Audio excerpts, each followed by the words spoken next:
Hello students, आज हम आर्थिक विचारों के इतिहास के अंतर्गत सेंट साइमन के बारे में अध्ययन करने जा रहे हैं। सेंट साइमन समाजवादी विचारक थे। सेंट साइमन ने समाजवादी विचारकों को अपनाया था और आर्थिक विचारों के इतिहास में इस व्यक्ति का महत्वपूर्ण स्थान है। साइमन के विचार सिस्मोंडी, ओवन, चार्ल्स फूरियो के विचारों से मेल खाते हैं। जिस प्रकार सिस्मोंडी समाजवादी विचारक होते हुए भी समाजवादी नहीं हो सकता, ठीक उसी प्रकार भी सेंट साइमन भी समाजवादी विचारक होते हुए भी समाजवादी नहीं बन पाया था। वह एक विचित्र प्रकार का व्यक्ति था जो समाज सुधार तथा समुदायवाद की बात तो करता था, लेकिन व्यक्तिगत संपत्ति से नाता तोड़ने की बात कहीं पर भी नहीं करता था। यद्यपि सेंट साइमन को समाजवादी नहीं कहा जा सकता है, परंतु उसके अनुयायी समाजवादी थे। जहाँ सेंट साइमन निजी संपत्ति को महत्व देता है, वहीं उसके अनुयायी निजी संपत्ति के आलोचक थे। वे उत्तराधिकार के कानून को समाप्त कर देना चाहते थे। यही नहीं, वे धार्मिक संस्थाओं की संपत्ति का भी अंत करने के पक्ष में थे। उनके विचारों का आधार सेंट साइमन ही था। इसी आधार पर कुछ लोग सेंट साइमन को समाजवाद का पिता कहते हैं, परंतु इस मत से ग्रे सहमत नहीं है। वह लिखता है कि सेंट साइमन के विचारों में यद्यपि कोई समाजवादी विचार पाया जाता है तो वह सबसे कमजोर किस्म का है, किंतु उसके अनुयायी एक विचित्र धर्म को फैलाते हैं और वे सेंट साइमन के विचारों को विस्तार में लेकर उत्तराधिकार के अधिकार को समाप्त कर देना चाहते थे। इस प्रकार वे राज्य समाजवाद तक पहुंचने का एक छोटा सा मार्ग निकालते हैं। सेंट साइमन के जीवन परिचय की अगर हम बात करें तो यह एक फ्रांसीसी विचारक थे। इनका जन्म 1760 में पेरिस में हुआ था। यह एक नोबल परिवार के सदस्य थे और बाल्यकाल से स्वतंत्र प्रकृति के थे। उनकी यह प्रकृति ही उन्हें सेना की ओर खींच के ले गई। जब वे 18 वर्ष के हुए तब सेना में भर्ती हो गए और उनकी सेना अमेरिका पहुंची तो वह भी उनके साथ अमेरिका पहुंच गए।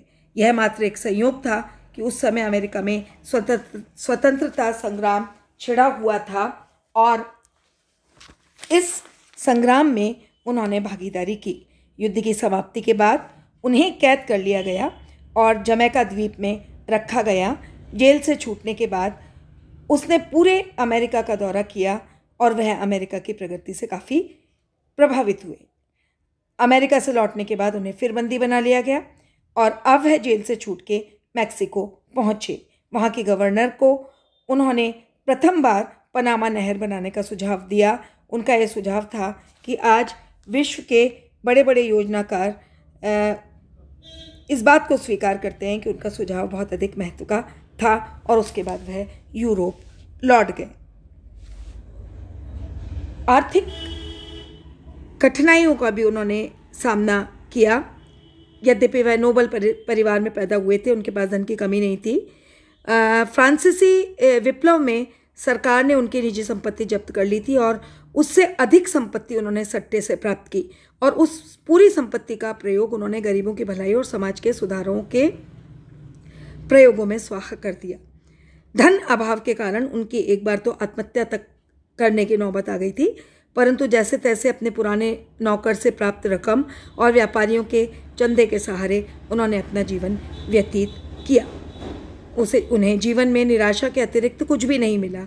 फिर भी आज हम उन्हें एक त्यागी व्यक्ति के रूप में श्रद्धा के साथ स्मरण करते हैं। वास्तव में यही उनकी भरपूर संपत्ति है।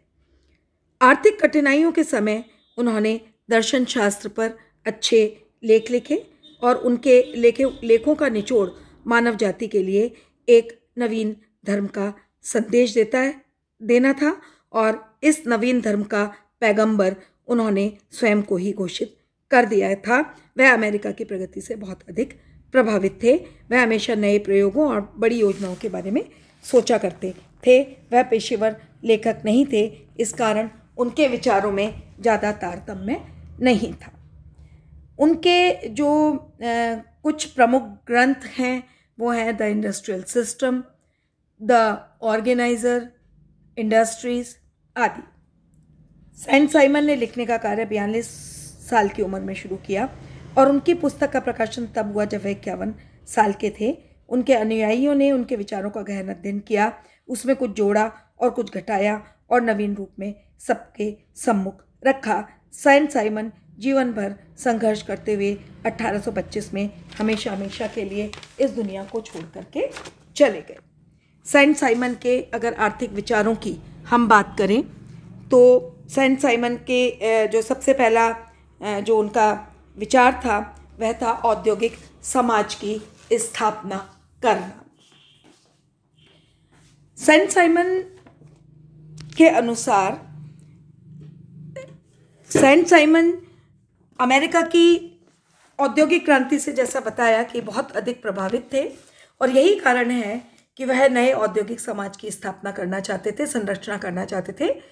सामाजिक आर्थिक प्रगति के लिए वह औद्योगिकरण को आधारशिला मानते थे और उनके अनुसार आधुनिक विश्व में धन व सुख का वास्तविक स्रोत उद्योग है। साइमन ने उद्योग का बड़े व्यापक अर्थ में प्रयोग किया है। उनके अनुसार कृषि, व्यापार, खनिज, बैंक, वैज्ञानिक, चिकित्सक एवं इन सभी को उन्होंने उद्योगों में शामिल किया है। उन्होंने लिखा है कि थोड़े से अवलोकन से यह अनुभव किया जा सकता है कि हम जिस संसार में रहते हैं वह उद्योगों पर आधारित है और विचारशील व्यक्तियों के लिए उद्योग के अतिरिक्त और भी कोई वस्तु ध्यान देने योग्य नहीं है। सेंट साइमन का मानना था कि औद्योगिक समाज के अंतर्गत बैंकर, इंजीनियर, वैज्ञानिक, औद्योगिक नेता, ये सब उत्पादन के वास्तविक साधन हैं। और उन्होंने यह कहा था कि फ्रांस की जब उद्योग प्रगति करेगा तो समाज विकास करेगा। और उन्होंने ये कहा था कि ये सभी उत्पादन के महत्वपूर्ण यंत्र हैं और जिस क्षण हम इन्हें खो देंगे वह राष्ट्र विकास की राह से विचलित हो जाएगा, निर्बल हो जाएगा।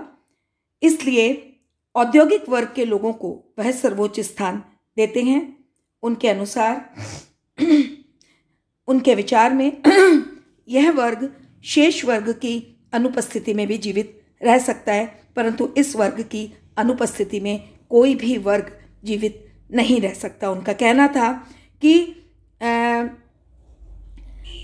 यह वर्ग स्वयं तो उत्पादन का काम नहीं करता था, परंतु उन्होंने सामंतों के बारे में ये कहा था कि सामंत वर्ग स्वयं तो उत्पादन का काम नहीं करते परंतु दूसरों की कमाई पर आधारित रहते हैं। और सेंट साइमन को इस बात से बहुत चिढ़ थी। उस समय फ्रांस में सामंतों और नोबलों का अधिक बोलबाला था।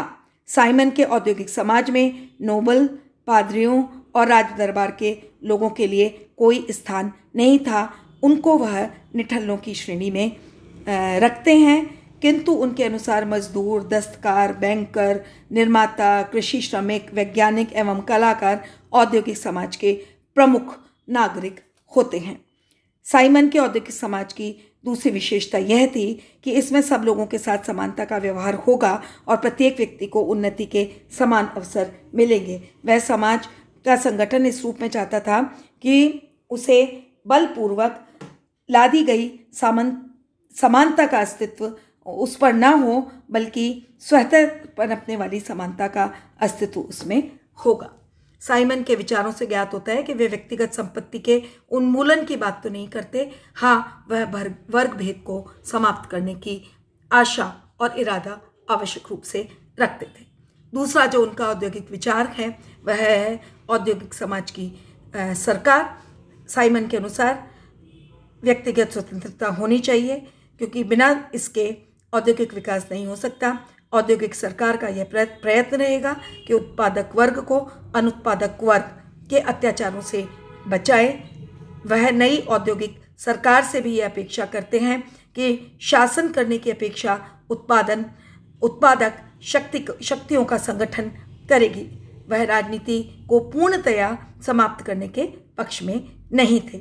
औद्योगिक सरकार का उद्देश्य भौतिक साधनों में वृद्धि करना और इसके संबंध में उनका कहना था कि इसका संबंध राजनीति से न होकर अर्थशास्त्र से होगा। उनका सुझाव था कि पूरे देश में एक आदर्श भौगोलिक वर्कशॉप के रूप में संगठन बनाया जाना चाहिए। नई औद्योगिक सरकार में साहसियों, श्रमिकों एवं उपभोक्ताओं के हितों को पर्याप्त संरक्षण दिया जाएगा। औद्योगिक सरकार का कर्तव्य न्याय व सुरक्षा की व्यवस्था करना नहीं, बल्कि सार्वजनिक निर्माण कार्य, उत्पादकों की सुरक्षा और अनुत्पादक वर्ग को नियंत्रित करना होगा।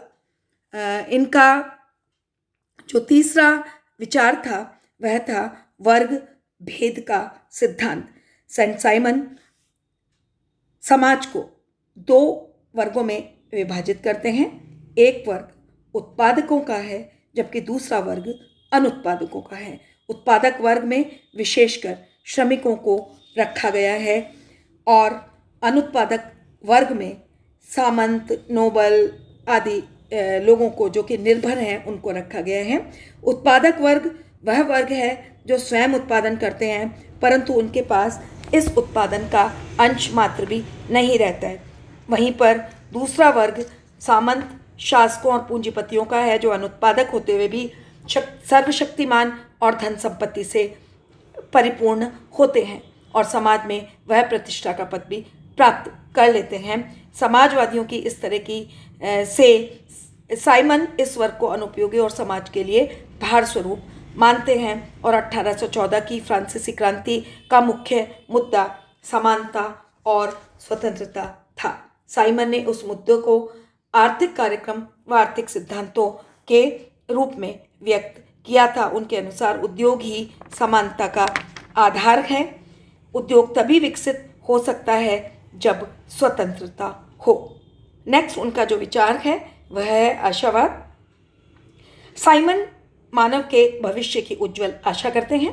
उनका विश्वास था कि उद्योगों के विकास के साथ साथ सुख एवं समृद्धि की भी प्राप्ति होगी। इसी आधार पर उसने नवीन समाज की रचना की कल्पना की है। इस संदर्भ में शूमपीटर ने लिखा है कि साइमन के विचारों की विशेषता उनका आशावाद और उद्योगवाद है। सेंट साइमन का जो नेक्स्ट विचार है वह है व्यक्तिगत संपत्ति के संबंध में उनके विचार। साइमन समाजवादी विचारक होते हुए भी व्यक्तिगत संपत्ति के समर्थक थे। वह पूंजी को उत्पत्ति का उत्पादक साधन मानते थे और पूंजीपति को भी उचित पारिश्रमिक देने के पक्षधर थे। इतने पर भी वह जमींदारों तथा भूस्वामियों के पक्ष में नहीं थे, क्योंकि वह केवल श्रमिकों का शोषण करते थे। तो इस प्रकार श्रमिक समाज में उत्पादक वर्ग और पादरी आदि अनुत्पादक वर्ग उन्होंने माने। उनके लेखों का जो निचोड़ था वह मानव जाति के लिए एक नवीन धर्म का संदेश देना था और इस नवीन धर्म का पैगंबर उसने स्वयं को ही घोषित किया। और वह अनेक स्थलों पर हम देखते हैं कि उनके विचारों में विरोधाभास देखने को मिलता है और उन्होंने अपने लेखन की इस त्रुटि को स्वीकार कर लिया था। उन्होंने ये बताया कि पेशेवर लेखक उनकी शैली को एक अच्छा रूप प्रदान करेंगे। उनका कहना था कि मैं लिखता हूँ क्योंकि मेरे पास कहने को नवीन बातें हैं। मैं अपने विचार वैसे ही लिखता हूँ जैसे मेरी आत्मा लिखने का निर्देश देती है, परंतु उनको व्यवस्थित रूप देने का काम पेशेवर लेखकों का है। साइमन केवल अर्थशास्त्री ही नहीं हैं, बल्कि वह दार्शनिक भी हैं। इस संबंध में G.W. रिस्ट लिखते हैं कि उसे न केवल समाजवाद का जनक होने का गौरव मिला, बल्कि दर्शन के विधायकवाद के जनक होने का भी श्रेय है। जीवन के 42 बसंत पार कर चुकने के बाद गरीबों का मसीहा कागज और कलम की लड़ाई लड़ने लगे थे। तो इस प्रकार साइमन के जीवन में एक विचित्र घटना भी घटी थी। वह कहते हैं कि जब वे जेल में थे तब वहाँ एक रात उन्हें स्वप्न हुआ जिसमें उनके पूर्वज उन्हें दर्शन शास्त्र में लिखने के लिए प्रेरित कर रहे थे। और जेल से बाहर निकलने के बाद उन्होंने अपने आप को एक मसीहा के रूप में प्रस्तुत किया। वे अपने आप को मसीहा समझने लगे थे तथा सभ्यता की पूर्णता हेतु एक नई सामाजिक व्यवस्था स्थापित करने के प्रयत्न में जुट गए थे। Thank you very much.